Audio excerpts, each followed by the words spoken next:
Hi class, I'd like to continue on with our discussion on hemostasis, and at this point I'd like to address how we can manipulate hemostasis. First, I'm going to focus on how we can extend clotting times, make them longer. This means the person is going to take longer to form a clot. The first drug I want to tell you about is heparin. Now, heparin is found and released endogenously in your own body. The mast cells and basophil cells, of course, release heparin. And this allows, during, say, an inflammatory response, this allows more migration of white blood cells from the blood to the damaged site so that repair can begin if it's damaged tissue, or they can fight infections. So heparin is found endogenously. It is an endogenous anticoagulant, but it also can be used therapeutically. We can inject heparin. Heparin has a very high affinity for a substance in your blood called antithrombin 3. And together, when they hook up, when they conjugate, heparin and antithrombin 3 together become a very powerful team, and they inhibit factor 2, thrombin.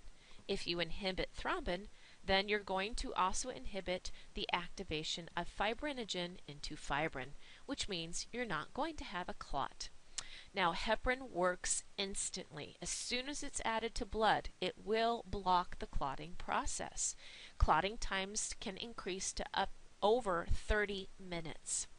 We use heparin during surgeries when we don't want the patient's blood to clot, in particular when a person's on a heart-lung bypass machine.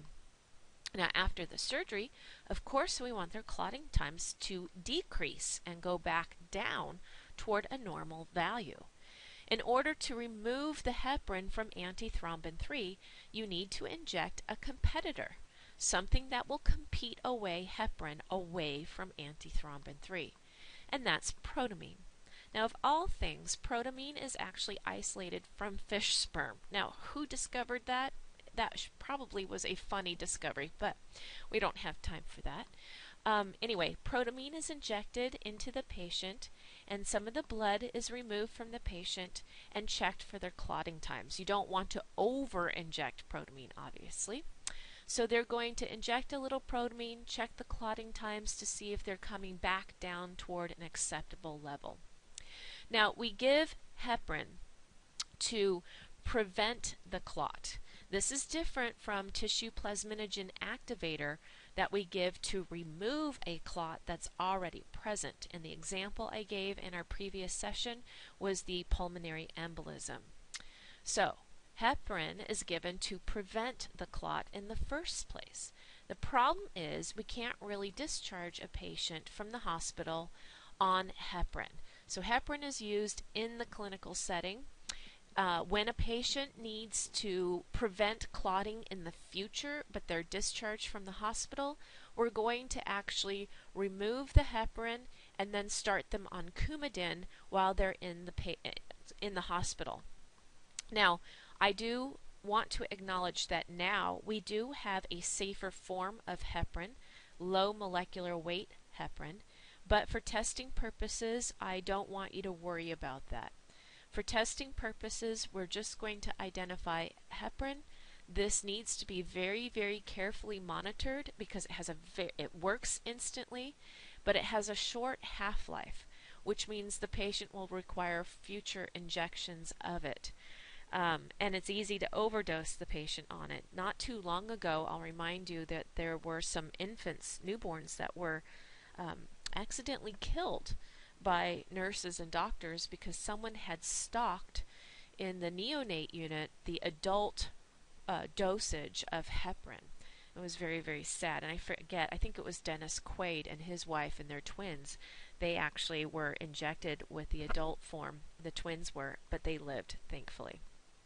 Anyway, so heparin needs to be very strictly monitored. It's very easy to overdose the patient on it because it works instantly and has a short half-life. You're wanting to give them another dose, but you really have to check their clotting times before you do that. All right, moving on to our next way of manipulating hemostasis. I'd like to tell you about calcium chelators. Now these, like heparin, when they're added to the blood, will work instantly and prevent clotting. We have four of them: EGTA and EDTA, oxalate, and citrate. Now, oxalate, the way it works is it actually forms a calcium precipitate, and in no way can this be added to blood with the thinking that the blood could then be injected back into the patient. Absolutely not. So oxalate, EDTA, and EGTA, these are usually used in collection tubes to keep the blood fluid. I'll remind you that calcium is clotting factor 4 and is required to activate many of those clotting factors. If blood needs to be put back into the patient, but we don't want it to clot, then we can actually treat it with citrate. And when citrate is added, this basically deionizes calcium, but the blood could be safely infused back into the patient. Now I'd like to tell you about aspirin, and it is an antiplatelet. I'll remind you that platelets use the COX-1 enzyme in order to make thromboxane A2, which is abbreviated as TXA subscript 2. Thromboxane A2 promotes platelet aggregation and activation. By taking aspirin, you inactivate the COX-1 enzyme. Now, a lot of people take baby aspirin in order to prevent, as a prophylactic way of preventing a heart attack or stroke or transient ischemic heart attack. That means the temporary loss of blood flow to the heart. But if these people who are taking baby aspirin every day require surgery, they need to stop taking that aspirin about a week to 10 days prior to surgery, because they need enough time for new platelet synthesis and turnover, because aspirin is a permanent inhibitor of that COX-1 enzyme. So they need new platelet synthesis. They need their inactivated platelets to be effectively removed from the body. I'll remind you, platelets only have a half-life of about a few days, 6 days, something like that, 6 to 12 days. So that's why the person needs to wait about a week before scheduling their surgery to allow for new platelets to occupy the bloodstream that could be activated. Now, taking aspirin in higher doses can actually tip the needle in the other direction, where someone would become more prone for clotting. And I know it sounds hard to believe, but little aspirin prevents clotting by acting as an antiplatelet. A lot of aspirin can actually lead to the synthesis of clots, and I'll explain why in just a little bit. So first of all, there are two types of COX enzymes that I want to tell you about. Actually, there's more than two, but we're just going to focus on COX-1 and COX-2. COX-1 enzyme is found in many cells of the body. Its job is to cleave arachidonic acid. Depending on where you are in the body, that arachidonic acid will be used to make different types of prostaglandins. In your thermoregulation lecture, you learned that the prostaglandin made by the hypothalamic cells to control set point is prostaglandin E2. Well, COX-1 is also used by cells of the stomach, and it cleaves arachidonic acid just the same, but the gastric cells, they make prostaglandin E2 as well, and prostaglandin I2. Prostaglandin I2, I'll remind you, is prostacyclin. But these two prostaglandins in the stomach serve a different function. They allow the cells to make protective mucus, and that helps protect the epithelial cells in the stomach from the acid environment. Now, in platelets, just to remind you, COX-1 makes thromboxane A2, and that helps activate platelets, right? Now, I want to tell you about COX-2. This is an inducible form, meaning cells that are undergoing an inflammatory response will express the gene for COX-2 and make the COX-2 enzyme. Now, specifically, endothelial cells will make prostaglandin I2, and this helps keep blood fluid, right? I told you about this in in class where it helps repel the platelets and won't let them become activated. So it's acting as an anti-aggregatory prostaglandin, and this will allow more easy migration of white blood cells to the injured site. Again, this is the inflammatory response, right? More blood flow to the injured site means more white blood cells that can clean up the infectious agent that's causing this inflammatory response or damage. Now, the problem is when someone is taking a lot of aspirin, that aspirin permanently, irreversibly inhibits those COX enzymes. And it can inhibit both COX-1 and COX-2. And you're seeing in my little scales here that when you take high doses of aspirin, you can actually block the synthesis of prostaglandin I2. And that means those endothelial cells are no longer repelling the platelets, and they can actually come into contact with the collagen fibers and start to become activated. Now students say, well, Kara, wouldn't thromboxane A2 also be inhibited in those platelets? How could they be activated? And I want to remind you that thromboxane A2 isn't the only substance that platelets can use to become activated. They can also use ADP, which is actually the #1 chemical signal for a platelet to become activated. So the contact of the collagen fibers, because those platelets are not being repelled by prostaglandin I2, because it's not being made by those endothelial cells, they can become activated. So the hunt, the reason I have this up here right now, the hunt for a drug that can specifically inhibit the COX-2 enzyme, the inflammatory one, began because we found out that there is a different shape to COX-1 versus COX-2, and this is shown to you up here at the top left of my screen.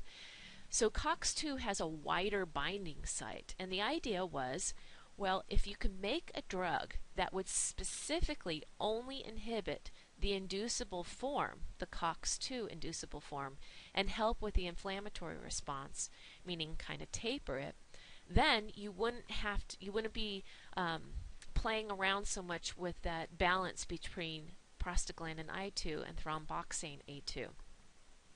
So they went on the hunt to find COX-2 specific inhibitors. And, well, they made some of them, but do you remember what happened? Some of them had such a high effect on COX-2 and COX-1 that people were actually forming clots. In other words, they didn't get the mix right. They were still tipping the balance to actually lead to more clotting synthesis. So the Vioxx is no longer on the market because it was not only targeting COX-2, but it was also targeting COX-1 still and messing with that clotting process. Celebrex is still on the market because it has a less effect on COX-1 and wasn't tipping the balance too much. So anyway, I just want you to know about COX-2 specific inhibitors. They're trying to taper the inflammatory process, but at the same time not trying to tip the balance into pro-clotting. Now I'd like to tell you about manipulating hemostasis from the perspective of vitamin K. Now, if you have a lack in vitamin K, you are not going to be able to keep your clotting factors 2, 7, 9, and 10 in a form where they could be useful. Let's just put it that way. So if you are not getting enough vitamin K in your diet, or if you have a bile duct obstruction and you can't release bile, I'll remind you that vitamin K is a fat-soluble vitamin, and you have to have bile release in order to emulsify your fats and get fat absorption. So if you're not getting enough vitamin K in your diet, or if you can't absorb your fats well because of a bile duct obstruction, then you're going to become deficient in vitamin K. And that means you're going to have a problem with factors 2, 7, 9, and 10. Now, who can have a vitamin K deficiency? Well, neonates can certainly have a vitamin K deficiency, but also you can have a vitamin K deficiency in people with liver failure or cirrhosis of the liver.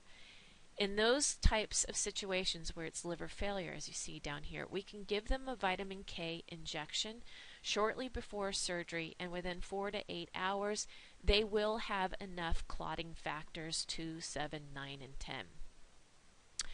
Okay, so something else to consider. When can someone when do we want to manipulate a person's vitamin K amount? Well, that now enters into the Coumadin discussion. Coumadin or coumarin or warfarin, this is a natural substance that's found in certain types of grasses. It was actually discovered in 1916 when some cattle were eating spoiled sweet clover, and they called it the spoiled sweet clover disease. And what was happening was the cattle were eating this clover that basically had undergone some sort of fermentation process. And they were literally keeling over and dying because they were bleeding out into their tissues. So this Coumadin is basically an inhibitor. It's going to inhibit the enzyme that keeps vitamin K in its active form. So if you block, here's the thinking. If you block the enzyme that keeps vitamin K in its active form, then you're going to block the ability of vitamin K to keep the clotting factors 2, 7, 9, and 10 from being produced how do I want to say this? You need vitamin K in order to properly synthesize clotting factors 2, 7, 9, and 10. So if you block the enzyme that keeps vitamin K in its active form, then vitamin K won't be around to allow proper synthesis of 2, 7, 9, and 10. So Coumadin blocks vitamin K, which means Coumadin is going to block the proper synthesis of factors 2, 7, 9, and 10. But this does not work instantly. It takes 24 to 48 hours. Why? The Coumadin has to go to the liver. It has to compete there with vitamin K. It has to inhibit that enzyme. It takes a while for this inhibition to occur. So, when a person is on heparin in the hospital, but they need to be on a drug long term to prevent clots from forming, we will slowly transition them off of the heparin and onto the Coumadin before they're discharged. And we will check their clotting times to see if they are extended, prolonged enough to prevent clotting. Again, this does not work instantly. Now, I want to tell you a quick little story about my neighbor. My neighbor, Tara, and her husband, John. I used to come over and give them a lot of my Swiss chard and spinach and even collard greens. Well, one day I came over to give her some more Swiss chard, and she said, "No, we can't eat it anymore. She said it like my Swiss chard was making her husband's clotting times decrease. And she really thought it was some way that I was growing my collard greens and Swiss chard. I had to explain to her that it wasn't just my Swiss chard, but it was green leafy vegetables in general. You see, John was on Coumadin, and his clotting times were being purposely prolonged. We didn't want him to clot, right? When he ate my Swiss chard, that Swiss chard competed with the Coumadin in his blood. And it basically was adding more vitamin K. That's what Swiss chard has a lot of. So these green leafy vegetables were adding more vitamin K into his blood, and that means the Coumadin that he was taking was no longer as effective, and his clotting times would decrease. Well, when he would go in to get his blood work done, they would then increase his Coumadin. And then he wouldn't be eating the Swiss chard, and then his clotting times got too long. So it took him several trips to the doctor to figure out, and finally Tara ended up bringing all sorts of food to the doctor and saying, "This is what I'm making him." It took some coming and going for them to figure out that it was his diet, and it was erratic in how much Swiss chard he would eat or spinach.